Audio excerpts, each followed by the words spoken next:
Okay. Hello, everyone. Welcome to this colloquium. We are happy to have with us today Maneesha Pradeep from University of Maryland, College Park. Maneesha did a PhD from the University of Illinois at Chicago, where she worked with Misha Stefanov. She's currently a postdoc at University of Maryland. And today she will be telling us what it takes to discover the critical point in quantum chromodynamics. Over to you. Good evening, everyone. Thanks to CHEP for giving me this opportunity. Am I audible? Okay. So I will talk about the challenges in discovering second-order phase transitions or critical point, or what we call as critical points in general. In particular, I am interested in a critical point in quantum chromodynamics, which is a fundamental theory in the Standard Model. During the talk, I'll describe how similar it is to the critical point that you see in ordinary liquid gas phase transitions. Despite being that, there are so many striking challenges which do not appear in the ordinary liquid gas phase critical point searches because of the difference in the temperature and time scales associated with this critical point.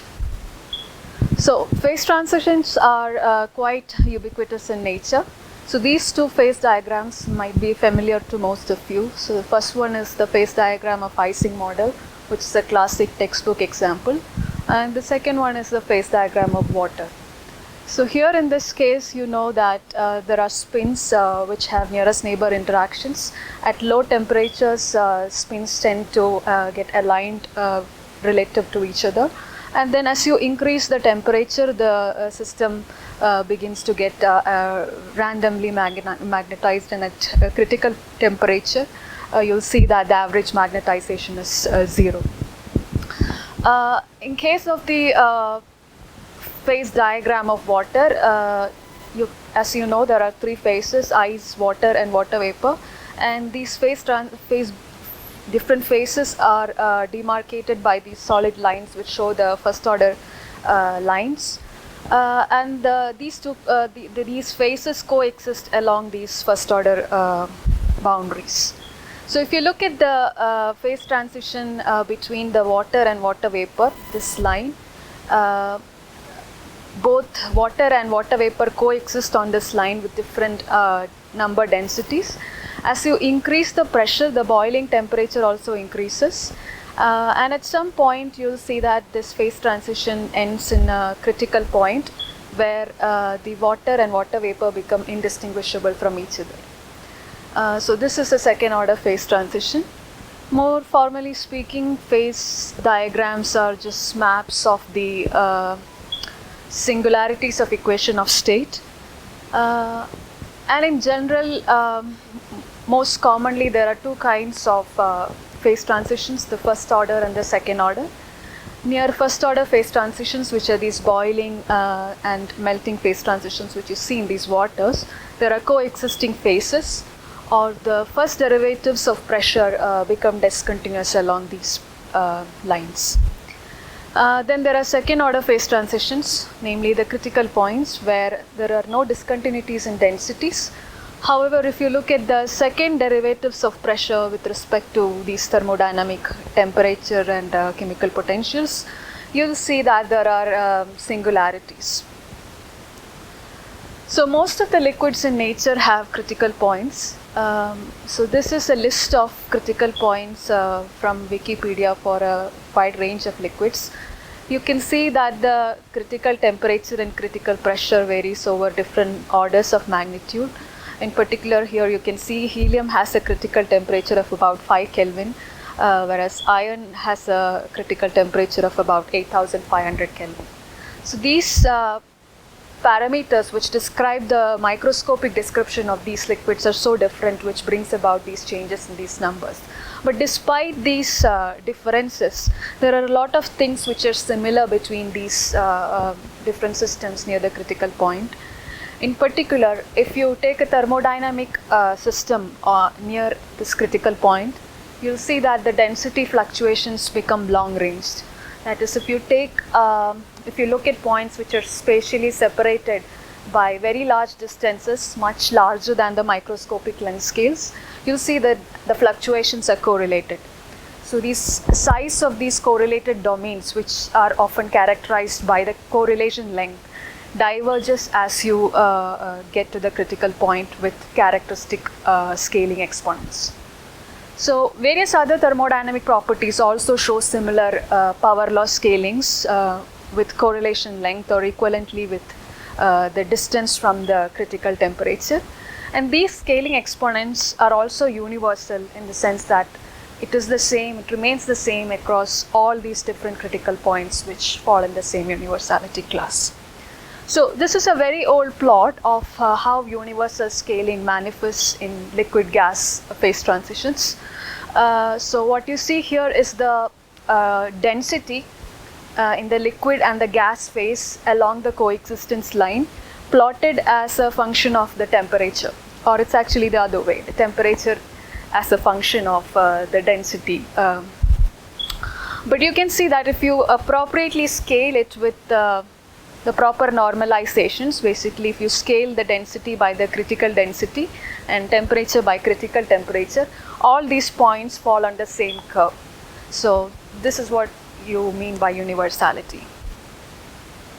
So universality is not something that is limited to this kind of liquid gas critical points. So there are various other systems which have drastically different microscopic theories which have the same kind of equations describing the physics around the critical point. So for example, Ising model, in which you have spins, and phase water, where the interactions are basically electromagnetic, and also electroweak phase transition, which is the phase transition which determines how the Higgs field acquires vacuum expectation value. So in the early universe, we know that this electroweak phase transition was a crossover, but for small enough temperatures, some models predict that this could indeed be a first order phase transition, and therefore there can be a critical point somewhere in this phase diagram for the electroweak phase transition.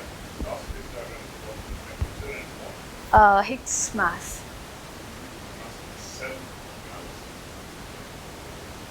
Yeah. So in our world where Higgs mass is like 125 GeV, you can see it's crossover, but there could be a critical point somewhere. And if there is one, then that would also be described by the same physics as a liquid gas phase transition. And the critical point we are going to study now in the QCD phase transition, QCD phase diagram also lies in the same universality class. So can we locate these critical points in real physical systems? Yes, we can. And the first of its kind was discovered in 1822 by a French physicist and engineer whose name was Cagniard Delato. So he had a very simple question in mind. So he knew that if he took a sealed container with a small amount of liquid and heated it, the water would get evaporated, and therefore the meniscus would come down as the temperature increases. He also knew that if he took a temperature which was mostly filled with, if you took a container which was mostly filled with liquid and then heated it further, this liquid would expand and fill the whole of the container. Thereby the meniscus would actually go up. So this is what we now call as the superheated liquid. But he wanted to know what would happen if he took a optimal filling fraction at which this evaporation and this expansion sort of compensated, and he wanted to see what happens in that case. So the problem he had to do this experiment was that in order to see any change, he had to heat the system to very high temperatures. And at that time, there was no availability of like glass containers where he could actually see what's happening. So he had to design an experiment where he could deduce what's happening without actually seeing it. So he used a non-transparent container which could tolerate this heat, but he made a small hole in the top and dropped a ball. So if the ball hits the surface, it would make a sound, because there suffers tension, and he could infer that there is a meniscus there. But what happened as you increase the temperature, the systems, the phases became indistinguishable from each other. There was no meniscus, and he could not hear the sound. So this was how the first critical point was discovered. So as you can see, this is a very crude way of doing it. Modern days, we have much better techniques of looking at the critical point. One of the very interesting features near a critical point is critical opalescence, because the density fluctuations at all length scales, there are density fluctuations at all length scales. Lights of varying wavelength can scatter with comparable intensities, and therefore in these regions near the critical point, almost all visible wavelength could get scattered at the same comparable intensities, and it would appear whitish or milky. So this was observed in a variety of liquids, but the challenges again here was making precision measurements. It was soon realized that near a critical point, if you perturb the system from equilibrium, it becomes harder and harder to bring it back to equilibrium, because now you have to develop these, the system has to develop these correlated domains which are very large, and it takes infinitely long time as you get closer to the critical point. Typically, when you perturb a system, the relaxation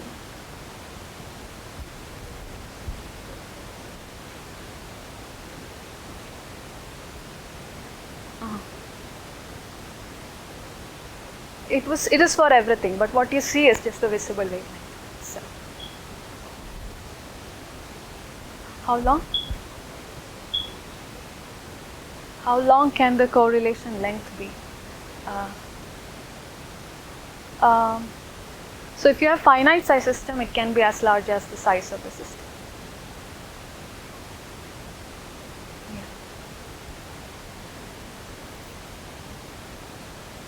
Okay, so typically these relaxations happen exponentially fast, but in case of a critical point, near a critical point, these time constants which determine this how fast it happens becomes infinitely large, because it grows as a correlation length to the power 3 for these systems that we are considering, the liquid gas systems that we consider. So, since 1970s, there have been a lot of high precision experiments for calculating the critical exponents and locating the critical points also in general. But these require long equilibration times, and therefore was increasingly hard, getting harder and harder as you wanted to probe the system closer to the critical point. Here is an experiment from 1970s which says that to get to 5 millikelvin close to the critical point of CO2, they had to wait for about 2 days to get a good amount of measurements, because the time constant in this was like 6 hours. People also realized that gravity was also a very important factor in delaying the relaxation to the equilibrium, and therefore you could conduct these experiments in space shuttles where you have microgravity conditions. And in these cases, these 6 hours could reduce to 40 minutes, which is still large when compared to microscopic time scales. So what we find here is that yes, you can find critical points in laboratory, even though they are abstract singularities of the equation of state. They are challenging even in ordinary liquids to observe. And QCD critical point falls in the same universality class, which means that mathematically the equation of states that describe the physics near both of these critical points are the same and can be mapped from one to another. However,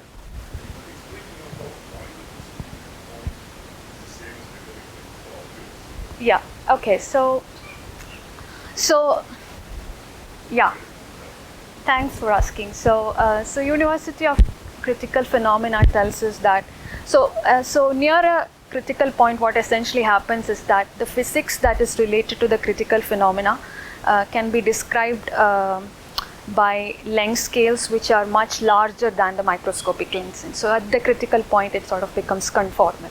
So correlation length becomes much larger than the microscopic length scales. So in this case, all that decides the physics are the properties related to the spatial dimensionality and also the symmetry properties of the system. So in a liquid gas phase transition, you don't have any symmetry for the theory itself. There's an emergent symmetry near the critical point. Liquid and gases become the same, so it's Z2 universality there. Similarly for QCD, in real world, the quark mass is non-zero. So quarks, quark-gluon plasma and hadron resonance gas or hadronic phase are just two descriptions which somehow become equivalent near the critical point. So it's just Z2.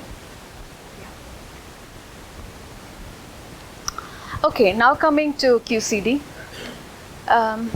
Everything that we see around us are composed of atoms, and inside an atom you have electrons and nucleus which are bound together by electromagnetism. Inside the nucleus you have protons and neutrons which themselves are bound by the strong effective nuclear force. And protons and neutrons are in turn composed of elementary particles, quarks and gluons, whose interactions are mediated by QCD. So in some sense you can say that QCD is the reason why anything is bound in this visible universe. So the question that we would like to understand is what happens if you take a many body system of protons and neutrons and heat it up? Can you liberate these quarks and gluons from within them? That brings us to this conjectured phase diagram of QCD. There are more things that what is necessary for this talk, but still let me explain some of them. So the y-axis is the temperature of the QCD, the many body QCD system that we are going to study, and the x-axis the baryon chemical potential. So this is the energy that is required to introduce a new baryon into the system when you keep the volume and the temperature same. So all these lines that you see are not drawn from first principles, they are schematic, so they may be there or may not exist. So there are very interesting features such as color superconductivity and inhomogeneous phases which have been conjectured, but we have yet not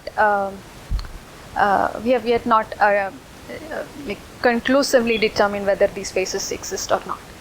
But the phase transition that is relevant for this talk is the transition from this hadronic phase to the quark-gluon plasma, and the nature of this phase transition is also very poorly understood. So in particular, we are interested in asking whether there is a critical point at some value of baryon chemical potential. So this phase transition is somewhat very intimately connected to the defining aspects of QCD. So this is the coupling constant of QCD as a function of the energy transfer between the quarks. So at large energies, you see that QCD essentially becomes a free theory because alpha goes to 0 at infinitely large Q. And at such extremely large Qs, you have an asymptotically free theory of quarks and gluons. For large values of Q, so you can use the perturbation theory around this free theory of quarks and gluons and describe the physics. However, as you go to smaller values of Q, alpha grows up, and in these regions, these quarks get confined inside the hadrons. And you cannot describe this physics perturbatively, essentially because alpha is so large. So, so this is a non-perturbative regime, and what you see at large energies is perturbative. Large energies, so large temperatures means the energy transfer between the constituent particles in the medium are also very high, and therefore at extremely large temperatures you expect to see an asymptotically free theory of quarks and gluons. At low energies, it's a hadronic description, but which can only be obtained from a non-perturbative calculation. So essentially what I want to say here is that the question of the nature of the space boundary is can be answered only by non-perturbative methods, and you cannot find this from perturbation theory. So the only reliable non-perturbative tool that we have to study lattice QCD is lattice QCD. So lattice QCD allows us to compute thermodynamic properties of QCD directly from the QCD Lagrangian using Monte Carlo simulations on discrete space-time grid. So here what you see is the pressure, energy density and entropy density normalized by certain powers of temperature as a function of temperature along mu b equal to 0 axis, where the baryon chemical potential is 0. So the first observation that you make out from here is that for temperatures less than about 155 MeV, hadron resonance gas description is a good approximation of lattice QCD. So hadron resonance gas is a model in which all hadrons are treated, all known hadrons are treated as ideal non-interacting particles in thermal and chemical equilibrium. So it's not a surprise that this model actually explains QCD at very low temperatures when the system is dilute enough and the interactions can be more or less neglected. But it's really a surprise that this can actually be continued very well into temperatures as high as 150 MeV. Y-axis, actually there are three quantities. So this is pressure divided by fourth power. So all of these quantities, energy and entropy, densities. As you go to higher temperatures, you can see there's a drastic change in how these functions behave. And at temperatures like 300 to 400 MeV, you see these approaching a plateau in some sense. We just argued that at large enough temperatures, we have a theory of free quarks and gluons. But however, that limit, which we call the Stefan-Boltzmann limit, is about 20% away from the energy densities and these other thermodynamic quantities that are plotted here at 400 MeV. So what this means is that even at 400 MeV, the system is not a free gas of quarks and gluons. It's indeed a strongly coupled plasma of quarks and gluons. Yeah. Yeah. So it's not a non-interacting gas of quarks and gluons. It's a non-interacting theory of some other quasi-particles, hadrons. So, so these models which they used to calculate, they have all hadrons, I guess, from the particle data book. Yeah, I don't know all of them. Yeah, so various versions I think have different models, right? When you iterate the equation of state. I mean, the particle data group also gets updated. So, yeah, so all of them known to the time, I think, up to a certain mass. Huh?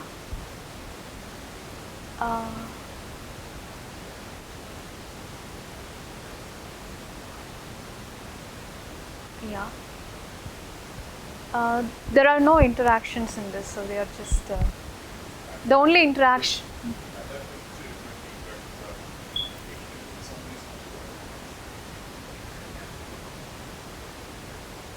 So it is indeed surprising that it goes all the way till these temperatures. So at low enough temperatures, you can say that the system is dilute enough and there are no interactions.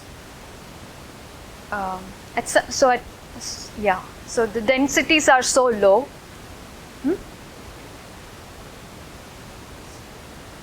Yeah, there is no interaction. But this is.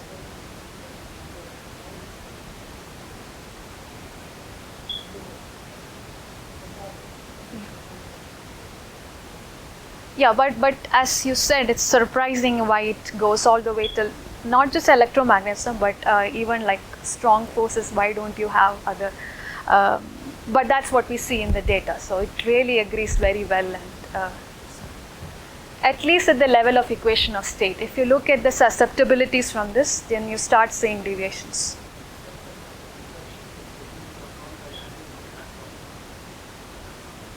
Yes. Yeah. So all hadrons are included, but the only sort of where did I go?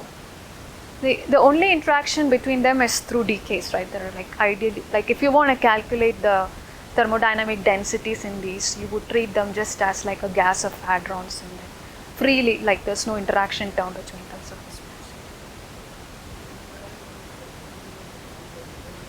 yeah.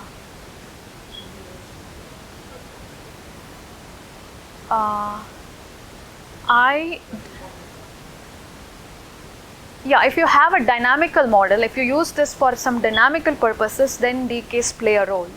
But otherwise, I don't think there is any way that the only interaction is via resonance decays. There are no like two body collisions, elastic collisions or something.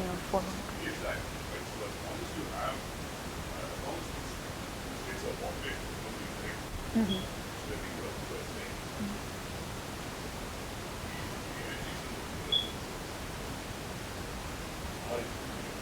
But you could have two particle or higher particle correlations, right?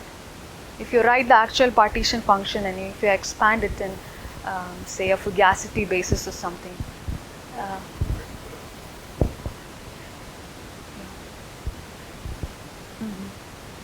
Yeah, so that's what we see. It doesn't affect it much, at least at the level of equation of state. If you start looking at the susceptibilities in higher order derivatives, you start to see deviations, right? And yeah, but it's a pretty good model, at least for these temperatures.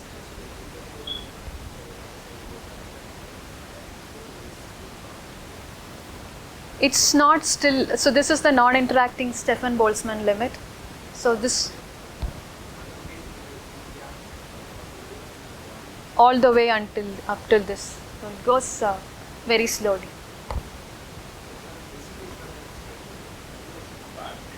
It's, yeah.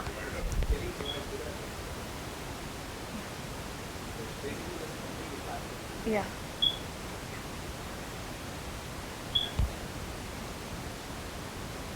So what this tells us is that at least at mu b equal to 0, QCD has a smooth crossover from a weakly interacting hadron resonance gas to a strongly coupled quark-gluon plasma. So we believe that in the early universe, when during the expansion, so the conditions in the earlier universe were such that the mean number of baryons was number density was mostly 0. So you can approximate that this evolution of the early universe happened almost along mu equal to 0. If that was the case, standard model tells that this quark hadron phase transition, which happened at about a few microseconds after the Big Bang, should also have been just a crossover as predicted by lattice QCD. But now there are two scenarios. There is a possibility that at some point there could be a critical point which then turns into a first order phase transition. And there's also another possibility where there is no critical point at all, and all the way until T equal to 0, temperature equal to 0, this transition from hadron gas to quark-gluon plasma is just a smooth crossover. So at this point of time, we don't know what the answer is. However, yeah, so and lattice QCD cannot give you some indications in this direction, cannot do calculations at large mu quite reliably well because of a problem called sign problem. So the integrals that we need to compute become very oscillatory, and getting a reliable estimate from the calculations becomes increasingly difficult as you go to larger values of baryon chemical potential. However, you can do some extrapolations from the regions where you can do lattice calculations, such as the 0 baryon chemical potential equal to 0 axis, or the axis where baryon chemical potential is imaginary. And these calculations tell us that critical point is somewhat excluded for regions where mu b is less than 3 times the temperature. There are also certain lattice studies at imaginary chemical potential, which when extrapolated give you some estimates of the critical point, and they suggest that this critical point is lies somewhere above 450 MeV. There are also some functional renormalization group based methods or Dyson-Schinger equation based methods, which also give some estimates. And it's interesting that all these very different approaches seem to predict a critical point about in the same range as you see from this picture. But these are not first principle calculations, but they are just guidances to just tell us that, yeah, it is possible that there could be a critical point somehow. So before I go to discuss how we actually plan to look for this critical point in heavy ion collisions, I want to say that this QCD critical point might have some connection to an approximate symmetry of the Lagrangian. So if you look at the masses of the quarks, you can see that the mass of the up and down quarks are much lesser than the critical temperatures that we are talking about of the order of 100 MeV. So at this level, the system seems to have like a approximate chiral symmetry, which actually becomes exact in the limit when you take quark mass to 0. For massless fermions, these can have its spin either aligned or anti-aligned with its direction of motion. And in the limit where both u and d quarks is 0, the Lagrangian has an exact symmetry, which is SU2 left times SU2R, which gets broken spontaneously by the ground state at low temperatures, and it has to be restored at high temperatures. So there has to be a phase, the boundary in the chiral limit between these two different phases, because there's an exact symmetry for the higher temperature phase, while the lower temperature phase does not have any symmetry. So we know that there is a phase boundary in the chiral limit, and it could happen that this line of second order phase transitions, which we know appears from the lattice QCD calculations at so low quark masses. If this line of critical points somehow turn into a line of triple points at certain chemical potential, there could be a tricritical point, which then would indicate that there must be a critical point at the non-zero quark masses as well. So if you find a critical point at non-zero quark masses, this could be an indication that there is a tricritical point in the chiral limit, and we will learn something about the phase diagram of QCD in the chiral limit where the symmetry is exact.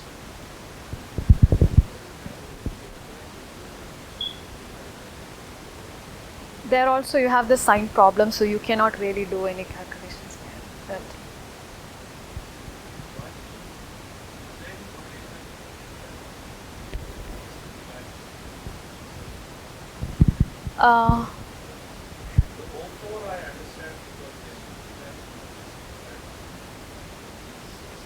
O4. Double curve. Yeah.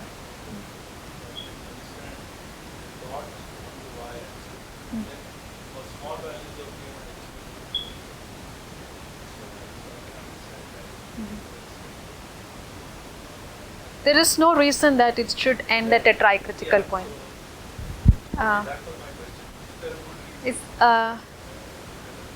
No. No.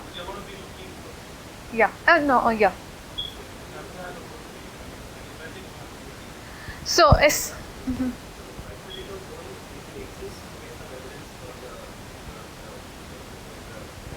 Yeah.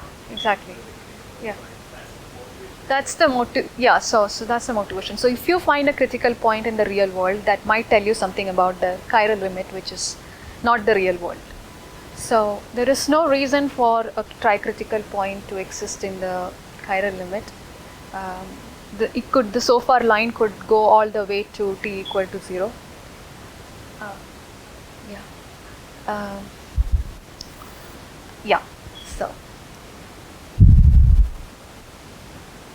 So now we're going to see whether we can locate this critical point in the experiments if it exists. So there are guidances as you just saw to tell us that there could be a critical point, right? So this is our motivation in some sense, and in most liquids that we see, there is a critical point. So why should QCD be very different from the ordinary liquids that we see? Okay, so it turns out that we can actually create these matters, thermodynamic matter close to the critical point in heavy ion collisions. Shouldn't say close to the critical point, at large values of baryon chemical potential in heavy ion collisions. So what happens is that, so you collide two heavy ions, heavy nuclei at very high energies, and these energies are enough to create quark and antiquark pairs which form a very dense medium, which because of these densities, very high densities, by about 1 Fermi per C, or about 10 raised to minus 24 seconds, the system achieves local equilibration, meaning that different points on this fireball can now be described by temperature and a chemical potential. So beyond this point in time, you can describe the evolution of different fluid cells on this fireball by hydrodynamic equations. And you can place trajectories on this phase diagram saying how these different fireballs evolved. So essentially what we see here is that in these kind of collisions which are created at these very high energies, we can reach temperatures as high as 200 to 700 MeV.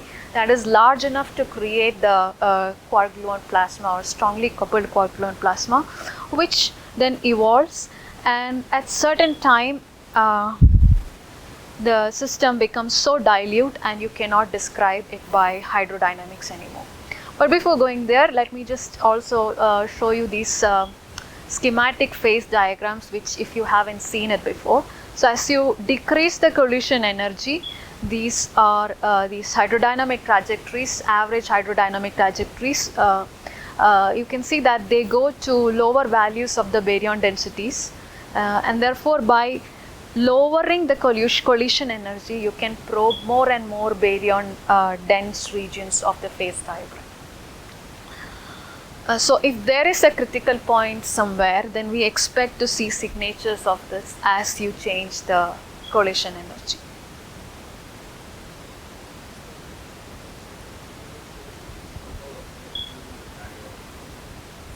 Yeah. So as I said, you cannot use this hydrodynamic description forever. The system expands, and at some point the temperature has lowered to an extent that the densities are very small, and scattering cross sections at these temperatures, at these densities, are not large enough to create a strongly coupled system which you can describe by hydrodynamics. So in this, yeah. Yeah. Yes, so that's how I should say so.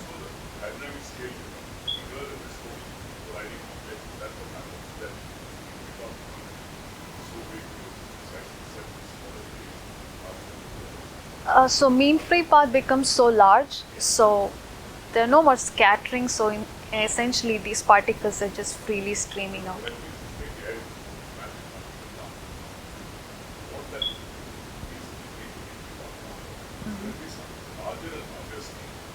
Yeah, extremely large scales. It's finitely sized. Yeah, that's. Yeah.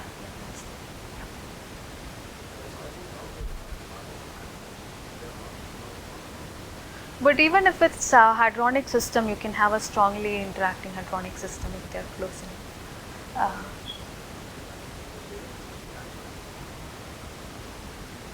Yeah, essentially, yeah. So this should happen in the hadronic phase, but my point was that you can also have a strongly interacting hadronic phase where you can describe things hydrodynamically.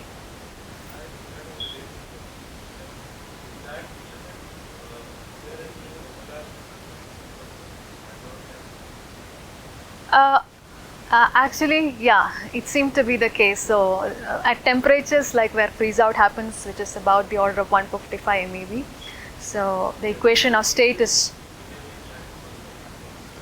yeah, barely talk to each other. Yeah. So,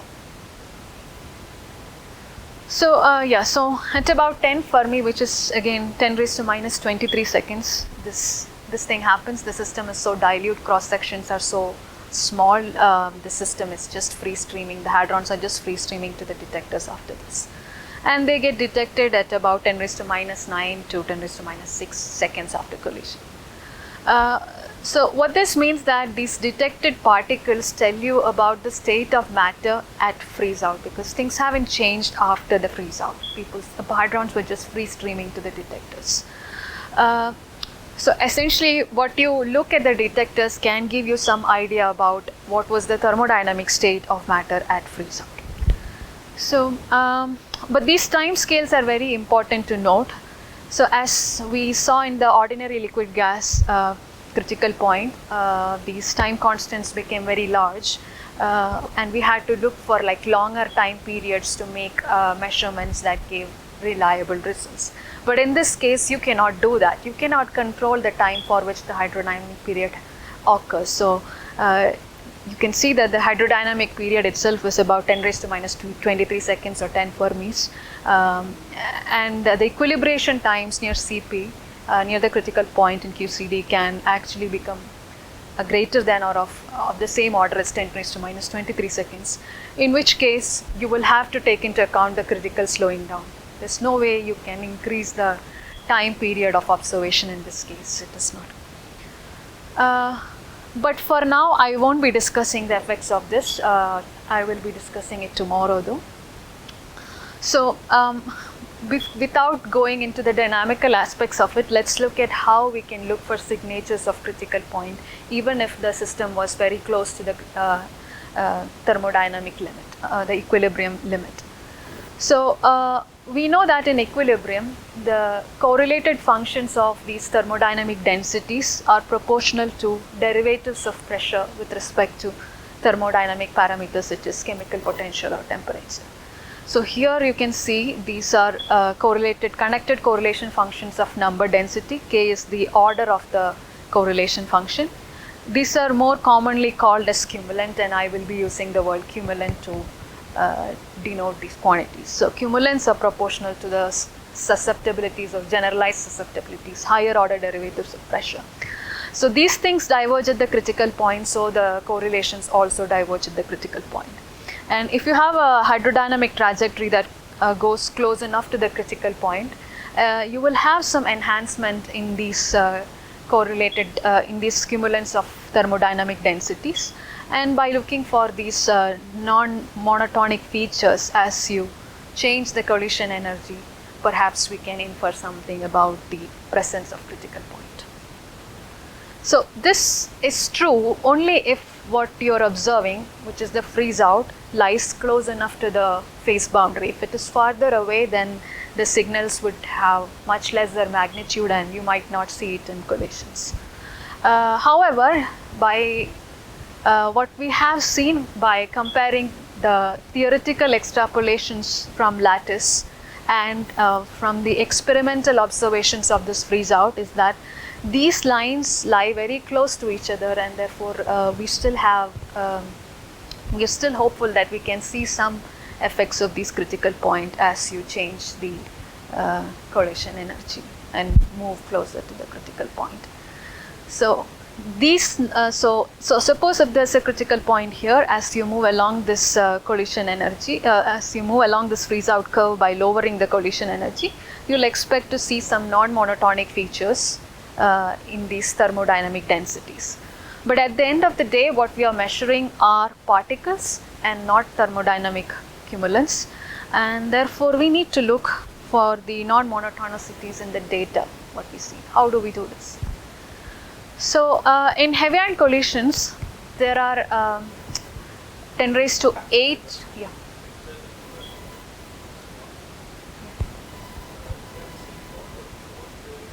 yeah, it's just a qualitative picture. I didn't want to put more emphasis on this. Yeah, so qualitatively.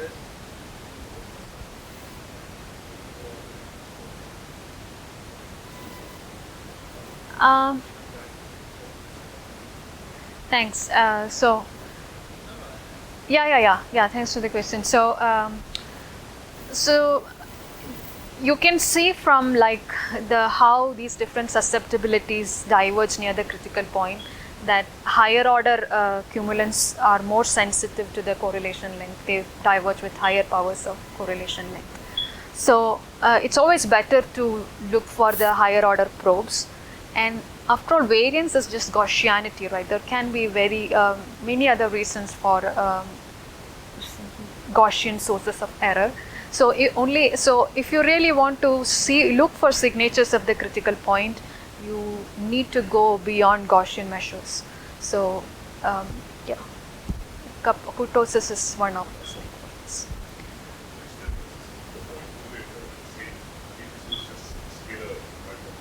Uh-huh.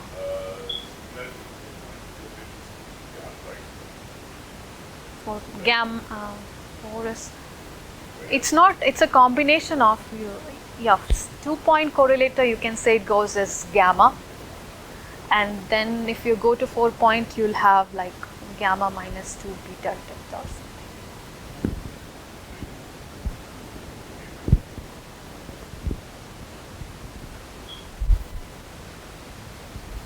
Yeah, so in heavy ion collisions, you have multiple events. You have about 10 raised to 8 events collected for different collision energies. And then you can look at the event by event statistics. So what is plotted here are particle multiplicity distributions as a function of, so this is the number of particles for each, number of events with a certain number of particles, certain number of net protons. And these are for different collision energies. The 7.7 is this black one, and as you go to higher collision energies, you have more particles, as you can see. But you can also see that the properties of these distribution functions also change as you move from higher temperatures to lower temperatures, higher collision energies to lower collision energies. So this you can do for all particles that get observed: protons, pions, kaons. Yeah, basically these distribution functions can then be characterized by their cumulants or moments. So here again, the second cumulant of proton multiplicity is just variance. Third is just the deviation of the number of particles in an event from its average value to the power q. And the fourth cumulant has some disconnected parts as well. So that fourth moment has some disconnected parts which you have to subtract to get the fourth cumulant. So let's look at the data and see if we see some kind of non-monotonicity. So these are the measures of cumulants normalized with respect to the mean value for the proton multiplicity. So these are actually not the cumulants, they are something called factorial cumulants of the proton multiplicity. So factorial cumulants also subtract some trivial self-correlations which come because of counting the same particle again and again. So even in an ideal gas of particles where there are no other interactions, these cumulants will not be non-zero because there are always self-particles. You can take the same particle again, and every particle is correlated with itself in some sense. So you have to subtract those trivial correlations, and that gives you what we call the factorial cumulants. So factorial cumulants describe the genuine multi-particle correlations, and these are the ones which are more sensitive to the criticality in the equation of state, if at all it exists.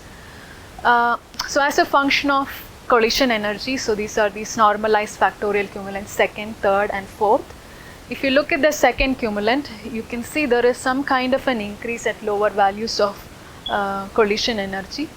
And there is this blue line which is some sort of a non-critical baseline from hydro calculations, but this is a model calculation. And in the third factorial cumulant, again you can see about at the same range of energies, there is some deviation from this baseline.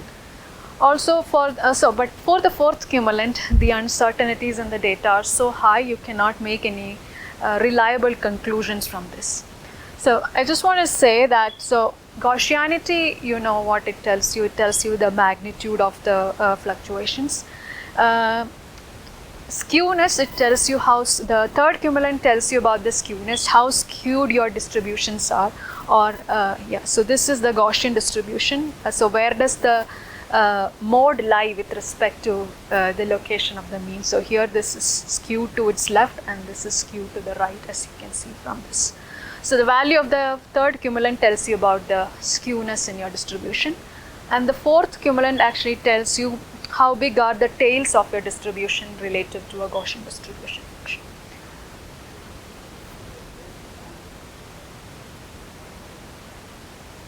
Which ones?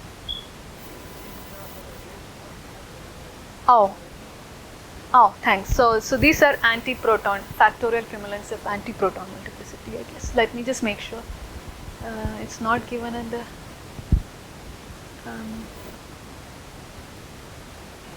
yeah, these are the anti-proton factorial cumulants. Oh, that's what I think. Yeah. I'm just surprised it's not there in the plot itself, experimental plot itself. But yeah, these should be the factorial cumulants for antiprotons. So what do we infer from this? So there seems to be some deviations, but qualitative predictions based on scaling are not enough to make conclusive statements such as whether there is a critical point or not. So you need a more robust theoretical modeling which takes into account all possible equation of states near the critical point, puts into effect these dynamical correlations, dynamical effects due to critical slowing down, and also has a procedure to convert these thermodynamic density correlations into particle multiplicity cumulants. So this is also not a very trivial thing, as we had thought in the past, connecting the thermodynamic correlations to the particle multiplicity correlations, and these will be the topic for my talk tomorrow. So I will describe a theoretical framework which we can use to constrain the location of the critical point and put bounds on the equation of state by using these fluctuation measures from the heavy ion collision data for different particle multiplicity cumulants. So now looking back, we can contrast the differences between these two methods of looking for critical point in ordinary liquids and in QCD,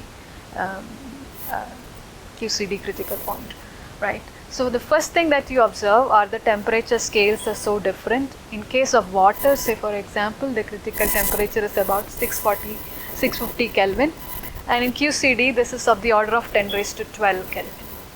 And the equilibrium times in terms of a water system is about minutes to hours, but when it comes to QCD critical point, it is 10 raised to minus 23 seconds, so small but very long compared to the lifetime of a fireball. So in case of this experiments concerning liquid gas phase transitions, we had the ability to actually do these measurements over longer periods of times longer than the time constants in your for your system.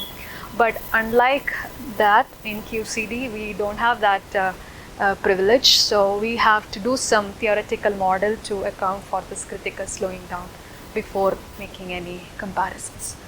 Then the timings of the measurement also, in the ordinary liquid gas we could observe the phase transition as it was happening, but here we are observing something after it has happened from the remnants of what we see in the freeze out, at freeze out.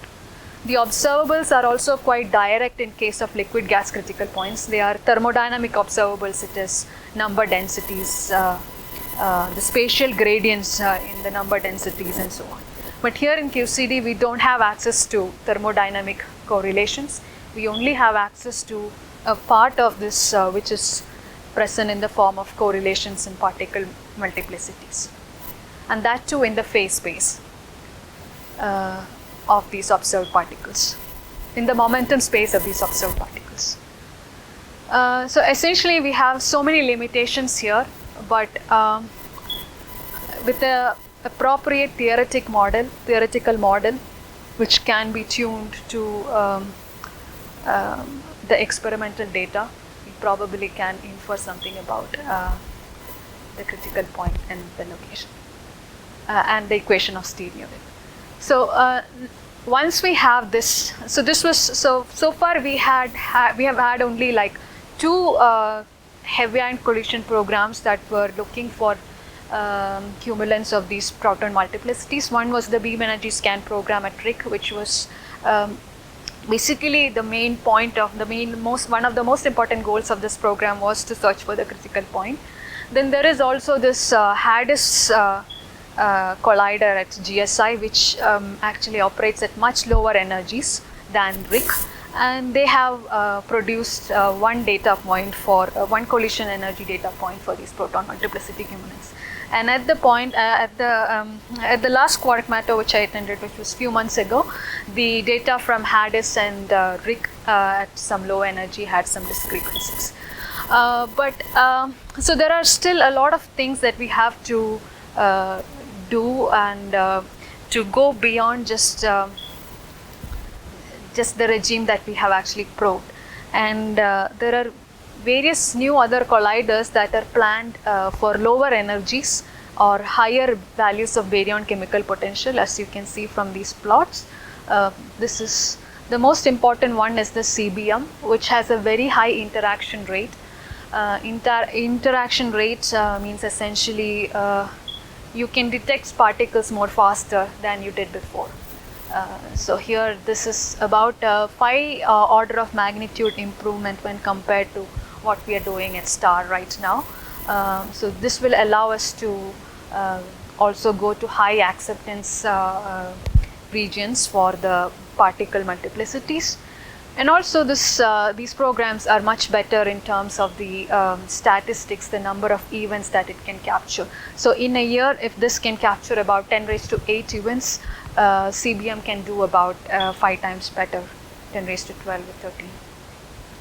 So we hope to refine critical point estimates and probe the first order phased order dynamics in these regimes where these new colliders can work. We can also ask where can we look for quark matter if not in heavy ion collisions, and maybe one of the places is neutron stars. And it's a very active field of research among nuclear physicists as well as astroparticle physicists, asking whether quark matter can be actually found inside the core of neutron stars, either during neutron star mergers or even in like isolated neutron stars at very high densities. So if there is a critical point, then there is a possibility of a first order phase transition, which could lead to some observable signatures in the gravitational strain produced as a function of the time signal. And so these two scenarios have different observable signatures, as for example, this is one work which shows that when you have quark matter inside the cores, you have a longer ring down as compared to a case where the ring down happens much sooner. But there is also a fourth possibility when this critical point this first order line of phase transitions does not go all the way to the 0th temperature. There could be a critical point at which this is a large density critical point, and this was predicted in 2006 by Hatsuda et al. And this is this is called the axial anomaly induced critical point.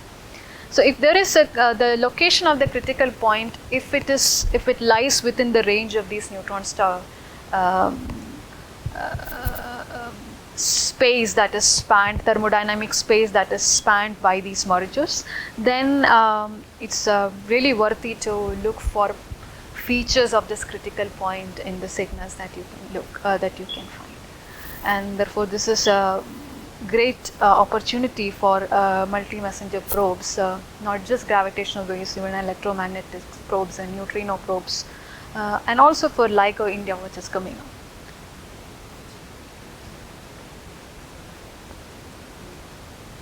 Yeah, these are three possible scenarios. So I initially had a one which was just this going all the way up, but I removed that slide before I did.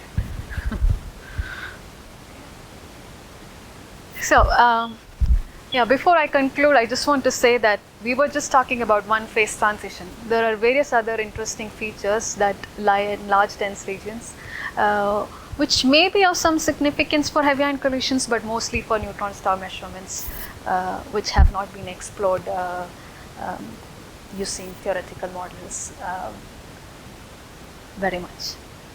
So I would like to summarize by saying that this quark-hadron phase transition that we are studying has not been understood very well beyond the zero baryon chemical potential region, and it has great implications for what happens in heavy ion collisions and neutron star mergers. Beam energy scan programmatic does not rule out the possibility of a critical point. However, you need more rigorous theoretical modeling to make conclusive inferences. There are various upcoming experimental facilities with much more sophisticated technology that can improve the quality of the data that is required to make more conclusive inferences. And apart from heavy ion collisions, we also have a huge opportunity to look for features of this quark-hadron phase transition even in the neutron star regime, which can be probed by these multi-messenger probes. Thank you.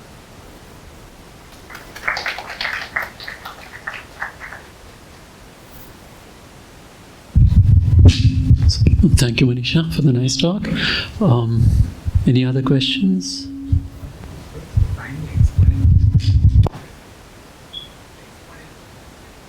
Yeah. I mean, Exponent of the QCD. yeah.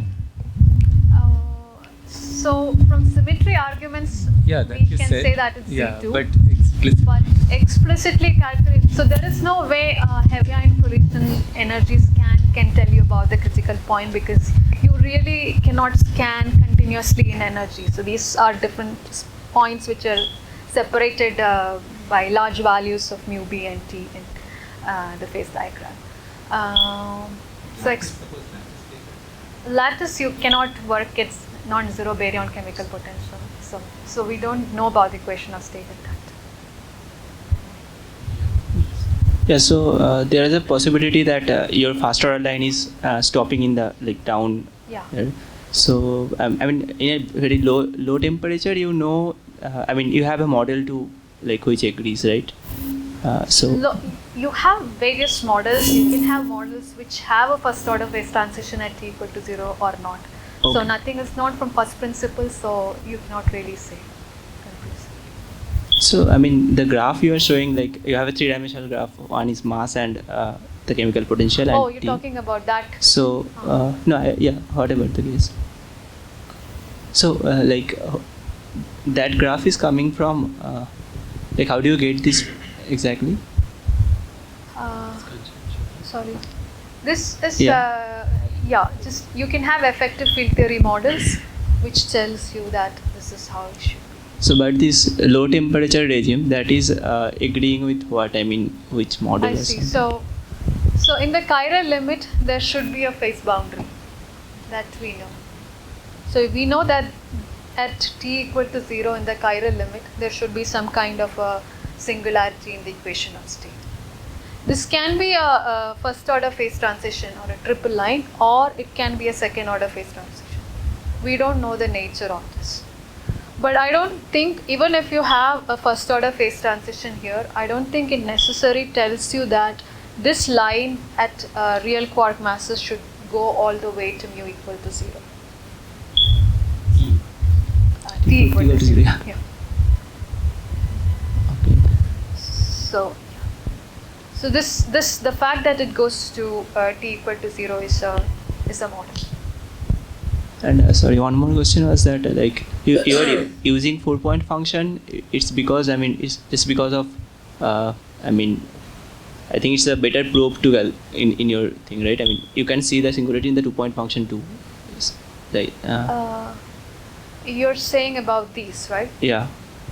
So Yes, so as I said, near the critical point, it is I mean, expected no, sorry, that in the n correlators, Yeah. right? So there in the 2-point function of this n, so you should see the singularity. If the singularity is there, you can see that, right? you can see the singularity, but the freeze out curve is not going exactly through the critical point. It's at a distance from the critical point, right? So it is close to the critical point, but it goes below the critical point. So you don't really see a singularity.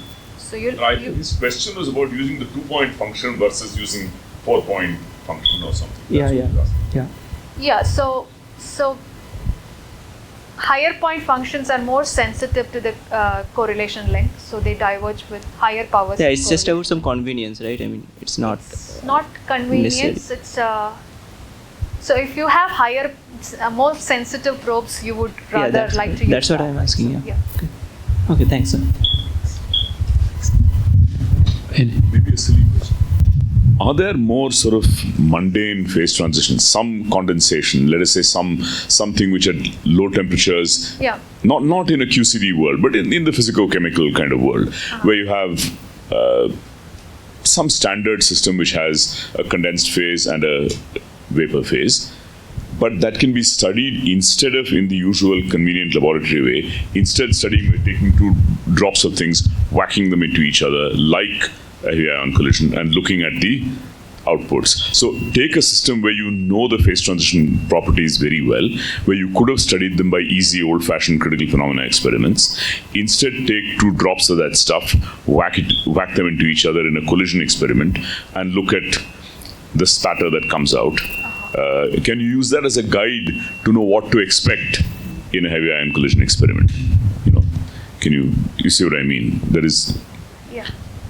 So I do know that there is one phase transition where in the actually QCD itself, the nuclear liquid gas phase transition, Yeah. which was actually experimentally located, and this is the critical temperature and baryon density. So you can actually probe this by low energy collisions, where you look at the multi fragments that come out of it. I see.